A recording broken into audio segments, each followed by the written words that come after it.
Lecture में हम देखने वाले हैं यहाँ पे ऑस्टियोआर्थराइटिस। देखिए हमारा क्या होता है, इसको इस लेक्चर में डिटेल में हम डिस्कस करेंगे। तो जैसे कि सब्जेक्ट हमारा यहाँ चल रहा है फार्माकोथेराप्यूटिक, जो कि डी फार्मा सेकेंड ईयर का सब्जेक्ट है। अच्छा, इसके अंदर हम सिलेबस की बात करें तो हमारा सेक्शन चल रहा है यहाँ पे एच, और इसके अंदर हम क्या करें, यहाँ पे मस्कुलो स्केलेटल सिस्टम डिसऑर्डर की हम बात कर रहे हैं। तो फर्स्ट हमने यहाँ पे डिस्कस किया था रिमेटॉइड आर्थराइटिस, और आज हम सेकंड देखने वाले हैं ऑस्टियोआर्थराइटिस।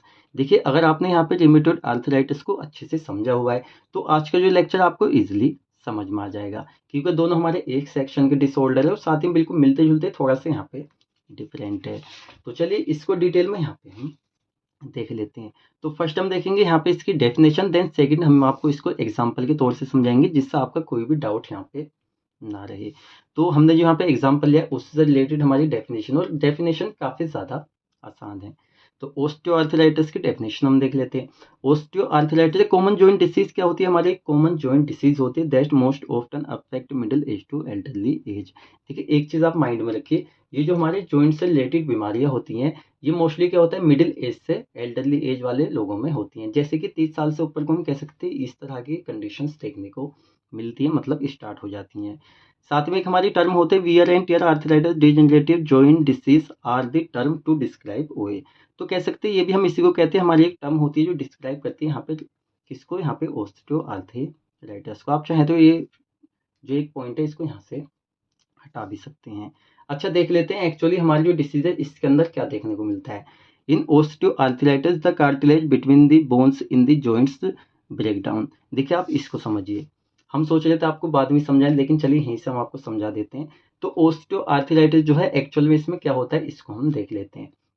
जैसे कि हमने क्या देखा था, हमारे जो यहाँ पे रिमेटॉइड आर्थराइटिस है इसमें हमारी जो क्या होती है साइनोवल मेम्ब्रेन होती है, इसमें सूजन इन्फ्लेमेशन आने लगती है, साथ ही हमारी जो बोन्स होती है यहाँ से कटने लगती हैं।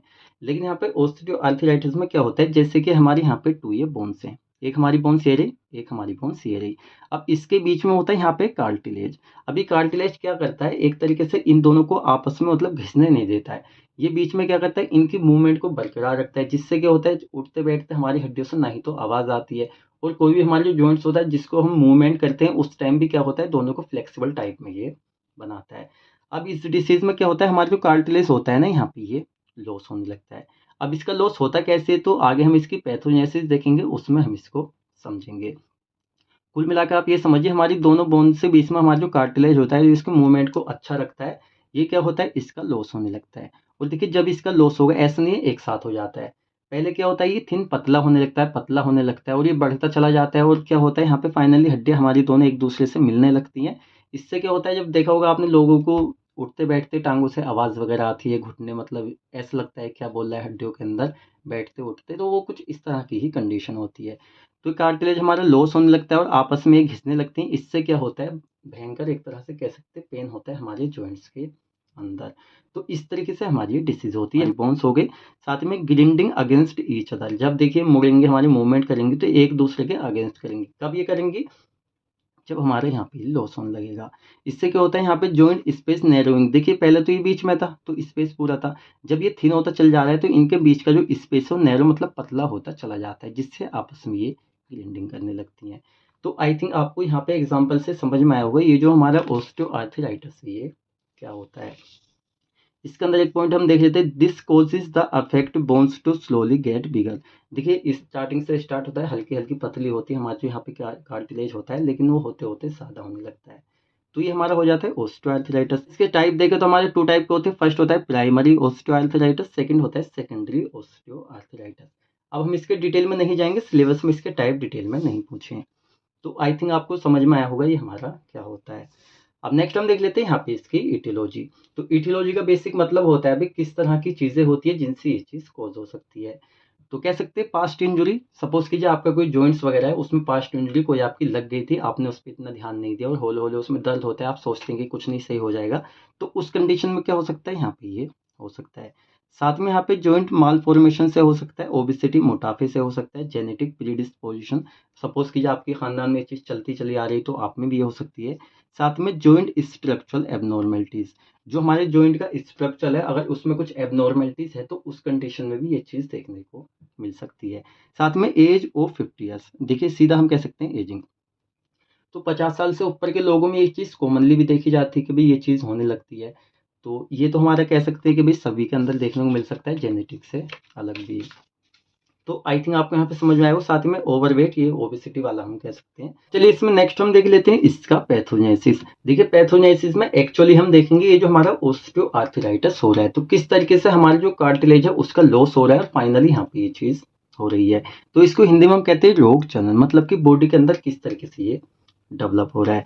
तो कुछ हम कह सकते हैं, हमने यहाँ पे देखा अभी इटियोलॉजी वाले हमारे कुछ रीजन होंगे जिनसे ये कॉज होता है। देखिए फर्स्ट होता है यहाँ पे एजिंग। 50 साल से ऊपर के जो लोग होते हैं उनमें ये चीज एक फैक्टर हो सकती है इसके होने का। साथ ही मोटापा, ओबेसिटी हो सकता है, पुअर डाइट, डाइट आपकी खराब है, या यहाँ पे डायबिटीज मिलाइटस 2 जो होती है ये भी एक यहाँ पे रीजन हो सकती है। देखिए कुल मिला के कोई भी हमारा रीजन रहा, चाहे तो आपकी 50 साल से ऊपर एज हुई, आप मोटापा है, पुअर डाइट है, डायबिटीज मिलाइटस टाइप 2 है, इन सबके उनसे क्या हो जाता है मेटाबॉलिक डिसफंक्शन। जैसे मैं आपको पहले बताया डायबिटीज मिलाइटस क्या भी एक मेटाबॉलिक डिसफंक्शन हमारे क्या होता है, एक डिसऑर्डर होता है। तो यहाँ पे इन सबके होने से मेटाबॉलिक डिसफंक्शन, मतलब कि जो हमारा मेटाबॉलिज्म है वहाँ पे क्या हो गया, डिसफंक्शन हो गया। इसकी वजह से यहाँ पे क्या होता है, डीजनरेशन ऑफ कार्टिलेज। देखिए ये एक मेन रीजन है जिसकी वजह से क्या होता है, हमारा जो कार्टिलेज होता है ना उसका डीजनरेशन मतलब कि लॉस होना स्टार्ट हो जाता है। तो मेन हमारे फैक्टर ये है और मेन रीजन रहा हमारा यहाँ पे मेटाबॉलिक डिसफंक्शन, मतलब कि जो फंक्शन है प्रॉपरली वर्क नहीं करते हैं, वो बिगड़ जाते हैं। अब यहाँ पे क्या होता है, लॉस होने लगता है कार्टिलेज का। अब कार्टिलेज का जब लॉस होना स्टार्ट होगा, देखिए कोई भी चीज है जब स्टार्टिंग में खराब होनी शुरू होती है एकदम से नहीं होती ना, थोड़ा थोड़ा करके होती है। जैसे यहाँ पे थिनिंग ऑफ कार्टिलेज, जैसे कि यहाँ पे चलिए एग्जांपल दिखा लेते हैं। पहले तो ये इतना है, स्टार्टिंग में लॉस होना स्टार्ट हुआ। अब ये थिनिंग का मतलब होता है पतला होता चल जाता है। अभी पहले पतला होगा और पतला होगा और पतला होगा और फाइनली जब इसकी स्टेज आती है तो यहाँ पे क्या होता है, इसके कुछ सिम्टम्स होते हैं ऑस्टियोआर्थराइटिस के जो यहाँ पे शो होने लगते हैं। जैसे कि यहाँ पे मेन होता है जॉइंट पेन। भाई जॉइंट में यहाँ पे जॉइंट डिसऑर्डर कोई भी हमारा हो, वहाँ पे 2 चीजें मेन होती हैं, एक पेन और उसके साथ में स्वेलिंग, सूजन। तो ऑस्टियोआर्थराइटिस यहाँ पे हो जाता है। कितना आसान था, हमारे फैक्टर हैं, इन्होंने मेटाबॉलिक डिसफंक्शन किया, इससे यहाँ पे जो कार्टिलेज है उसका लॉस होना स्टार्ट हो गया, डिजनरेशन। एक बार हमारा जो कार्टिलेज है इसका डिजनरेशन स्टार्ट होता है तो हमारा पतला होने लगता है, फाइनली सिम्टम्स नजर आते हैं। अब नेक्स्ट हम देख लेते हैं यहाँ पे क्लिनिकल मैनिफेस्टेशन सिम्टम्स। देखिए पैथोजेनेसिस के बाद हम देख रहे हैं यहाँ पे सिम्टम, जिससे आपको समझ आए कि जब ये डेवलप हो रहा है इसके बाद में किस तरह के सिम्टम्स और नजर आते हैं। तो हमने यहाँ पे आपको बताया था रिमेटॉइड आर्थराइटिस, साथ में ऑस्टियोआर्थराइटिस। तो काफी सारे सिम्टम यहाँ पे सिमिलर रहेंगे। फर्स्ट यहाँ पे हम देख लेते हैं स्टिफनेस इन द जॉइंट्स, मतलब कि जॉइंट क्या होते हैं, स्टिफ होने लगते हैं। साथ में यहाँ पे जॉइंट में पेन एक नॉर्मल है, साथ में इन्फ्लेमेशन हमारा उसमें भी था। पेन इन मोशन क्या होता है, गति करते हुए पेन होता है। देखिए ये एक मेन रीजन है। जब हमारे बीच में यहाँ पे कार्टिलेज नहीं रहेगा तो इससे क्या हो जाएगा, आपस में एक दूसरे के अगेंस्ट यहाँ पे ग्राइंडिंग होती है, जॉइंट का स्पेस और नैरोइंग कम होने लगता है। इसकी वजह से क्या होता है ना, यहाँ पे पेन के जो मोशन है वो करते टाइम आवाज भी आती है और यहाँ पे काफी पेन भी होता है। साथ में लिमिटेड जॉइंट मोशन, जब वहां पे भी कार्टिलेज नहीं है तो आपके जो जॉइंट की मोशन है, एक तरह से मूवमेंट है, वो वहां पे लिमिटेड हो जाती है। साथ में यहाँ पे popping sound on moving in the joints, आपने देखा है ना जब आप बैठते हैं उठते हैं अजीब सी आवाज आती है, उसी की यहाँ पे हम बात कर रहे हैं। तो एक्सेट्रा हमारे यहाँ पे और भी सिम्टम्स इसके हो सकते हैं। अच्छा इसमें नेक्स्ट हम देख लेते हैं नॉन फार्माकोलॉजिकल मैनेजमेंट। तो भाई इसमें क्या हो सकता है, कुछ ऐसी चीजें हैं जिससे हम इस चीज को होने से रोक सकते हैं। फर्स्ट वेट लॉस, ज्यादा मोटापा अपना ना बढ़ने दे, क्योंकि ये भी एक रीजन है यहाँ पे ऑस्टियोआर्थराइटिस का। साथ में फिजिकल थेरेपी आप लें, एक्सरसाइज आप रेगुलर करें। साथ में पेशेंट एजुकेशन आप दे सकते हैं, जॉइंट प्रोटेक्शन आप कर सकते हो, और यहाँ पे असिस्टिव डिवाइसेस फॉर एम्बुलेशन। तो ये कुछ हमारे यहाँ पे नॉन फार्माकोलॉजिकल मैनेजमेंट है। फाइनली यहाँ पे फार्माकोलॉजिकल मैनेजमेंट। तो भाई फार्माकोलॉजिकल मैनेजमेंट को हम क्या कहते हैं, ट्रीटमेंट भी कहते हैं। बंदे को यहाँ पे ऑस्टियोआर्थराइटिस हो जाता है तो कौन कौन सी दवाइयाँ वो ले सकता है। तो फर्स्ट यहाँ पे ओरल पेन रिलीवर्स, भाई पेन वहाँ पे हो रहा है तो पेन रिलीवर, साथ में एंटी इन्फ्लेमेटरी ड्रग भी उसको लेनी होंगी। तो पेन रिलीवर में वो क्या क्या ले सकते हैं, यहाँ पे एसिटामाइनोफेन और साथ में अदर मेडिसिन, हमारी पेन किलर बहुत सारी होती हैं जो वहाँ पे ले सकता है। साथ में टॉपिकल पेन रिलीवर्स भी ले सकता है जो टॉपिकली स्किन के ऊपर यूज कर सकता है, जैसे यहाँ पे ग्लूकोसेमाइन हो गया, और अदर भी हमारे होते हैं। एनासेट्स ले सकते हैं, जैसे आइबुप्रोफिन हो गया या सेलिसाइलेट्स हो गया, नेप्रोक्सेन हो गया, इंडोमेथेसिन हमारे हो गए, या अदर भी हमारे काफी सारे क्या होते हैं पेन किलर्स वगैरह होते हैं, एंटी इन्फ्लेमेटरी हमारे होते हैं जो यहाँ पे लिए जा सकते हैं। तो ये जो हमारे यहाँ पे सेक्शन है, सेक्शन एच, यहाँ पे मस्कुलर स्केलेटल सिस्टम डिसऑर्डर हमारे लिए कंप्लीट हो जाते हैं।